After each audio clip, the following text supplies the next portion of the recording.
Hi, welcome to MediatorPodcast.com, a podcast and video series about mediation, negotiation, and collaboration. My name is Melissa Gragg, and I provide online valuation, divorce, and mediation services in St. Louis, Missouri. Today we'll discuss forensic psychology and mediation with Shari Belitz. Shari is an attorney as well as a trial, jury, and litigation consultant in New York. She also owns an educational company that teaches psychology to litigators.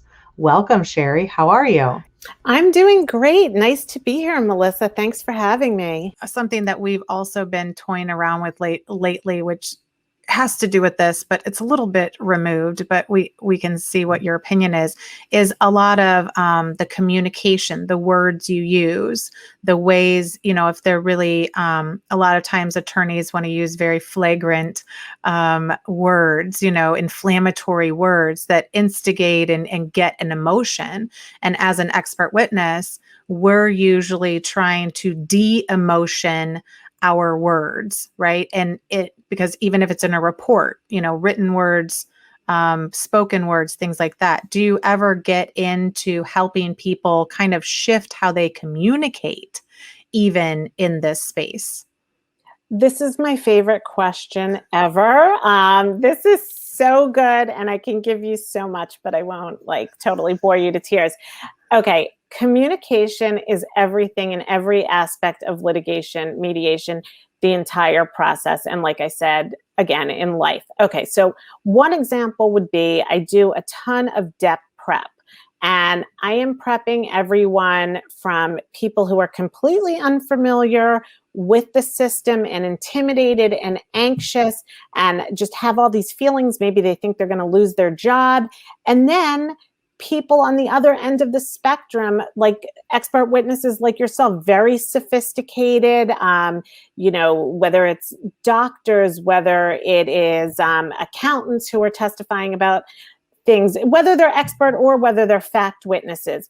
Sure. So you have to really work with the language. Like, for example, I was preparing a doctor, and the language that she was using was very clinical, and it was really kind of very cold and very distant and really very not respectful of everything that plaintiff had been through. So we had to work on using I can't give exact examples because it's from right. The case, but we had to work on using examples. And in contrast, the same case, there was another witness, much less sophisticated, no practice, never, just completely new to the legal system, got kind of pulled into this case as a witness, but her language and her demeanor was so warm. She was referring to plaintiff by name. She was using very appropriately affectionate terms. And right away, I knew she was going to be a better witness who's going to need less work. So there you go in the context of depositions. As far as trial, you see the same thing. You need to work on language with trial, work on communication at trial, and really make sure that your witnesses are able to connect with the jurors and make sure that your lawyers are able to connect with the jurors. So there's plenty of that as far as communication. There was one more point I wanted to make, but I completely forgot, but it was a good one. So if I remember it, I'll just kind of blurt it out. Yeah. I'll just communicate it out. But words are, I remember. Here we go. I remember. I was just writing about this, so this is why I should have remembered it.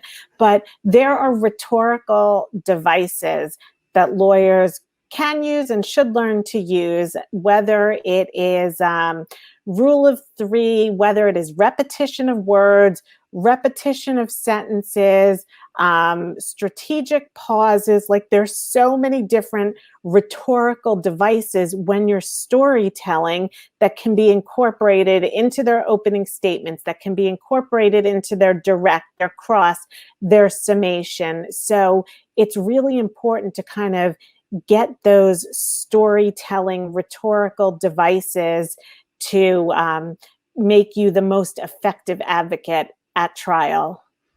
Well, and some of the things that I think we're taught is how to write and write beautifully, right? Which means big words and flowers and flavor. And then you're going into these situations and it's like, well, if you look at your assets and liabilities on your income statement or balance sheet, and it's a snapshot in time, and people are like, huh?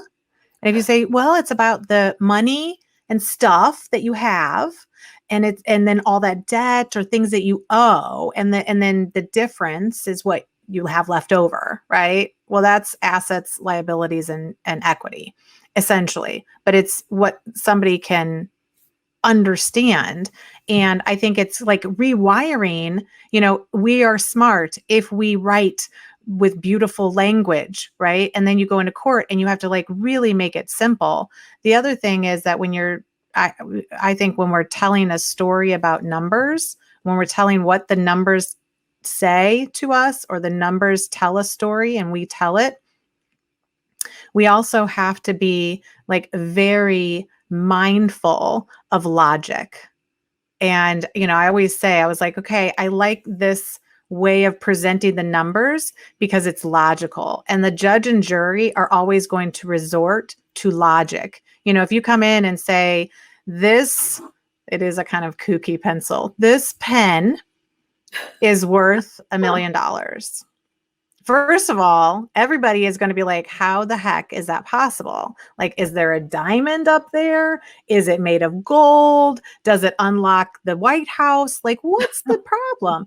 But up front, it is not logical that a pen is $1 million. And if I can't create the story that at the end, it makes logical sense, everybody's going to be like, that pen is $2.99, And so I think it's really interesting.